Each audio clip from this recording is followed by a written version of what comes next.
अस्सलाम वालेकुम जी, welcome to our YouTube channel Mini Talkies. आपका दोस्त उमैद आपके साथ। ठीक है दोस्तों, पाकिस्तान सुपर लीग को स्टार्ट हुए हुए 5 दिन हुए हैं और 4 पाकिस्तानी प्लेयर्स को सजाएं हो चुकी हैं। तो पनिशमेंट सुपर लीग जो है वो नाम बन चुका है। बहुत से लोग जो है वो पनिशमेंट सुपर लीग के ऊपर बात कर रहे हैं। जी हाँ, फखर जमान को जो है वो 2 मैचेस का बैन हुआ है बॉल टैंपरिंग के ऊपर। टैंपरिंग हुई है या नहीं हुई है वो अब डिटेल में आज बात करेंगे।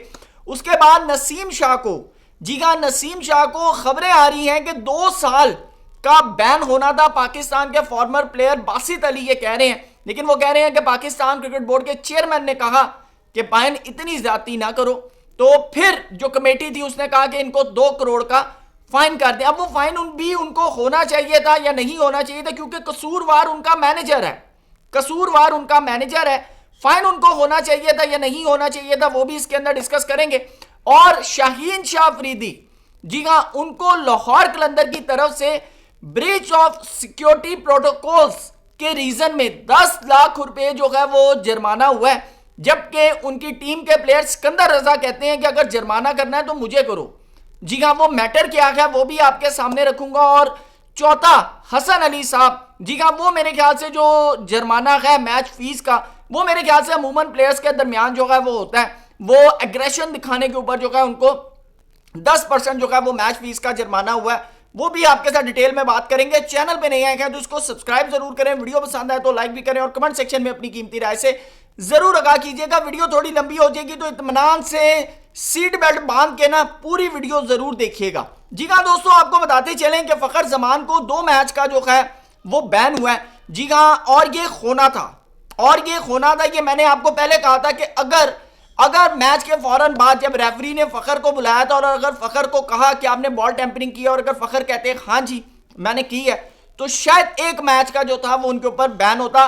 कहा जा रहा है कि वॉलेशन 3 आर्टिकल की उन्होंने वॉलेशन की, आर्टिकल 3 उनके ऊपर लगा। तो अगर वो उस वक्त मान जाते तो शायद एक मैच का जो था वो बैन लगा। लेकिन उन्होंने कहा कि भाई मैंने बॉल टेम्परिंग नहीं की। 48 घंटे का टाइम था। उनको दोबारा हियरिंग में बुलाया गया और फखर जमान वहां पर भी नहीं माने। अच्छा, मैं आपको अब एक चीज बताऊं, फखर जमान की 3 जगह डिफरेंट किस्म की जो है वो पिक्चर्स हैं। ILT T20, नेशनल T20 का जहां से वो एबटाबाद की तरफ से खेल रहे थे, और तीसरी ये भी PSL। और तीनों में फखर जमान ने ऐसे करके बॉल पकड़ा हुआ है या ऐसे करके अमूमन जो है वो बॉल उन्होंने कवर किया हुआ है।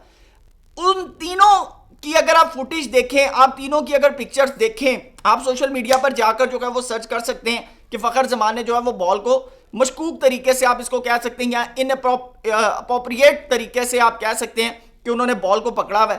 तो लेकिन इस सारे मैटर के अंदर यह कहीं पर भी जस्टिफाई नहीं होता कि फखर जमान ने बॉल टेम्परिंग की है, क्योंकि वो जो फुटेज है जिसके अंदर हारिस रऊफ, शाहीन अफरीदी और फखर जमान खड़े हैं, उसके अंदर जिस तरह उन्होंने बॉल को दबाया है, इसका मतलब यह नहीं है कि उन्होंने जो है वो बॉल टेम्परिंग की है, क्योंकि बॉल तो 18वें ओवर में भी रिवर्स हो रहा था। बॉल 18वें ओवर में भी रिवर्स हो रहा था। बॉल जो था वो 19वें ओवर में भी रिवर्स हो रहा था।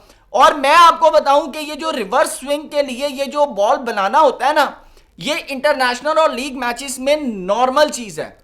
और इससे पहले भी PSL के अंदर बहुत दफा जो है ये काम हो चुका है। और इससे मैं आपको बताऊं, T20 वर्ल्ड कप 2024 की अगर आप बात करें तो इंजमामुल हक ने यह बात की थी कि इंडियन बॉलर 13वें ओवर के बाद रिवर्स स्विंग कर रहे हैं बॉल को, जिसके ऊपर रोहित शर्मा ने कहा था जी वेदर ड्राई है और ये है, पिच जो है वो टफ है, जिसकी वजह से जो है वो बॉल रिवर्स हो रहा है। तो भाई मुझे एक बात बताएं, पाकिस्तानी तो रिवर्स स्विंग के माहिर हैं, तो पाकिस्तानियों से रिवर्स स्विंग क्यों नहीं हुआ? अर्शदीप सिंह जो है वो रिवर्स स्विंग कर रहे हैं।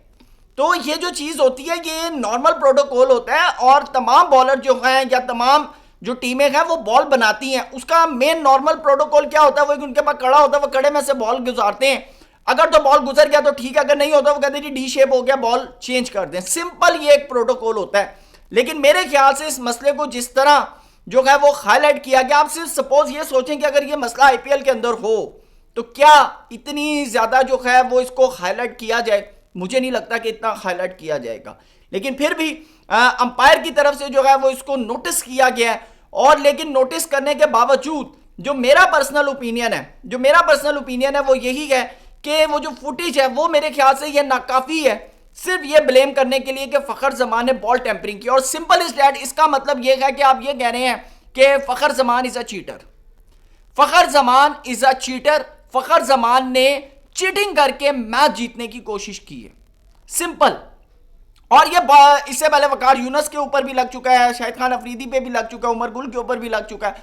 तो देखें, बॉलर्स तो हमेशा जो है वो कोशिश करते हैं बॉल को डी शेप करने की, यानी बॉल बनाने की। लाजमी बात है उन्होंने रिवर्स स्विंग करना है, ठीक है ना, तो रिवर्स स्विंग के लिए उनको ज़रूरत तो पड़ेगी। लेकिन आपने मेरे ख्याल से इनकम्प्लीट एविडेंस के ऊपर आपने ये चार्ज लगाया फ़खर जमान पे, और फ़खर जमान जो है वो हियरिंग में भी माने नहीं है कि मैंने जो है वो बॉल टेम्परिंग की है। अब फ़खर जमान वाला मैटर, अब आते हैं नसीम शाह के ऊपर। नसीम शाह, अगर आप पीसीबी की प्रेस रिलीज देखें तो वो साफ साफ बता रही है कि कसूरवार जो है वो नसीम शाह का मैनेजर है, कसूरवार नसीम शाह का मैनेजर है, नसीम शाह कसूरवार नहीं है। लेकिन उसके बाद भी बासित अली साहब कहते हैं कि नसीम शाह के ऊपर 2 साल की पाबंदी लगने जा रही थी, 2 साल की पाबंदी लगने जा रही थी। और उस पाबंदी के अंदर जो है वो पाकिस्तान क्रिकेट बोर्ड के चेयरमैन मोहसिन नकवी साहब ने इंटरवीन किया और उन्होंने कहा कि भाई पाबंदी मत लगाएं, आप अंदाजा लगाएं, उन्होंने कहा कि पाबंदी मत लगाएं। बहरहाल ये किसी पीसीबी का ऑफिशियल ने जो है अनाउंस नहीं किया, लेकिन ये बात बासित अली साहब जो है वो ये दावा कर रहे हैं। लेकिन मेरा मानना है कि अगर पाकिस्तान क्रिकेट बोर्ड की प्रेस रिलीज आ गई है कि नसीम शाह के मीडिया मैनेजर की गलती है जो ये ट्वीट हुई है, और नसीम शाह का इससे कोई लेना देना नहीं है, तो फिर नसीम शाह को 2 करोड़ का जुर्माना क्यों? फिर जुर्माना तो मेरे ख्याल से उस बंदे को बनता है, जबकि नसीम शाह ने उसको ऑलरेडी जो है वो किक ऑफ कर दिया है और पाकिस्तान क्रिकेट बोर्ड ने उस मीडिया मैनेजर के ऊपर पाबंदी भी लगा दी है, उस मीडिया मैनेजर पे पाबंदी भी लगा दी कि अब वो किसी भी क्रिकेटर के साथ काम नहीं करेगा। लेकिन इससे पहले शुएब अख्तर को भी जो था वो इस तरह जुर्माना हुआ था, लेकिन वो बाद में वेव ऑफ हो गया था। लेकिन मेरा मानना है कि नसीम शाह को आपने जुर्माना करके यह हाईलाइट कर दिया कि नसीम शाह किसी दूसरी पार्टी का। और अब आप इसका अंदाजा लगा लें कि केपीके की जो सीएम है वो कह रहे हैं नसीम शाह हमारा शेर है, नसीम शाह हमारा शेर है, यानी कि हमने डिवीजन कर दी। 12 नसीम शाह ने जो है वो पूरी कौम से माफी मांगी है। और मैं आपको बड़ा क्लियर बताऊं, नसीम शाह की जो रेपो है या उनकी जो रेप्यूटेशन है वो कभी भी इस तरह की नहीं है कि वो अपने आप को पॉलिटिसाइज करें।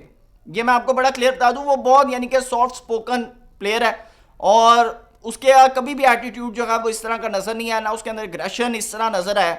लेकिन फिर भी ये जो चीज है मेरे ख्याल से इसमें भी मिस हैंडलिंग हुई है।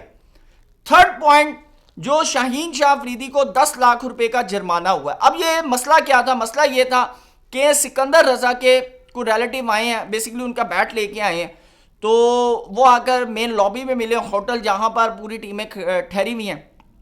तो सिकंदर रजा ने कहा कि मैं इनको ऊपर लेके जाना चाहता हूँ, जिसके ऊपर जो सिक्योरिटी प्रोटोकॉल्स के जो हेड थे उन्होंने कहा कि नहीं आप इनको, उन्होंने कहा देखें आप इनके कार्ड वगैरह रख लें, इनकी सारी आइडेंटिटी वगैरह सारी चीज़ें रख लें, और मैं इनको वहां पर लेके जा रहा हूं जहां पर हमारी मीडिया यानी कि हमारी जो मीटिंग्स होती हैं, टीम मीटिंग्स होती हैं, मैं इनको वहां लेके जा रहा हूं, तो थोड़ी देर के बाद हम ले आएंगे। 12 उन्होंने नहीं जाने दिया, फिर 12 शाहीन को इन्वॉल्व किया, शाहीन अफरीदी आए, 12 वो उनको ले गए। लेकिन इस सारे मामले के अंदर जो हमारे सिक्योरिटी प्रोटोकॉल के जो हेड थे या जो भी थे, उन्होंने इसको पर्सनल लिया। और पर्सनल लेने का क्या रिजल्ट हुआ? उसका रिजल्ट ये हुआ कि बाकायदा तौर पर शाहीन अफरीदी को लाहौर कलंदर वालों की तरफ से 10 लाख रुपए जुर्माना करना पड़ा। 12 वो जुर्माना मेरे ख्याल से पे नहीं होगा, लेकिन फिर भी उनको जुर्माना करना पड़ा। क्यों? कि सिर्फ ये दिखाने के लिए कि भाई जो सिक्योरिटी प्रोटोकॉल है ना वो बहुत अहम है। और इससे पहले सिकंदर रजा ने ये बड़ा कैटेगोरिकली कहा है कि भाई हमें तो नहीं बताया था किसी भी किस्म का सिक्योरिटी प्रोटोकॉल, और उससे मेन चीज है कि हमें इससे पहले किसी भी लीग के अंदर ये सिक्योरिटी प्रोटोकॉल जो है ये नहीं देखना पड़ा। बल्कि आज सिकंदर रजा ने पाकिस्तान क्रिकेट बोर्ड को थैंक्स भी कहा है कि उनकी मिसेस उनके बच्चों को जो है उनके रूम तक रसाई दी है।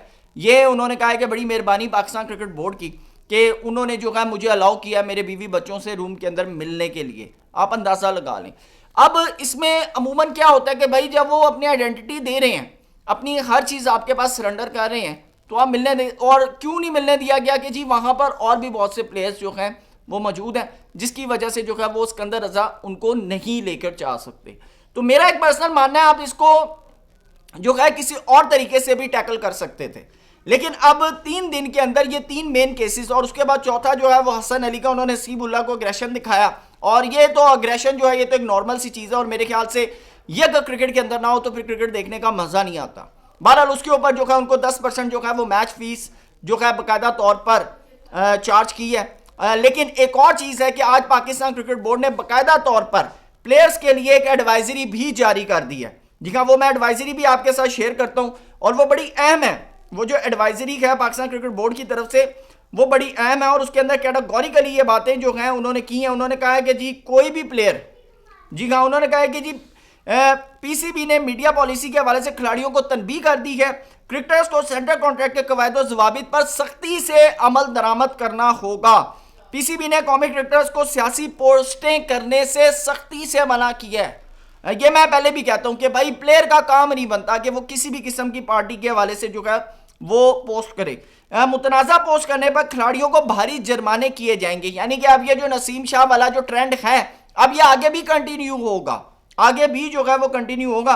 पीसीबी की खिलाड़ियों को सेंट्रल कॉन्ट्रैक्ट की खिलाफ वर्जी बारे मोहतात रहने की हदायत। उसके बाद क्रिकेटर्स मीडिया डिपार्टमेंट की इजाजत के बगैर सोशल मीडिया पोस्ट्स अब नहीं कर सकेंगे।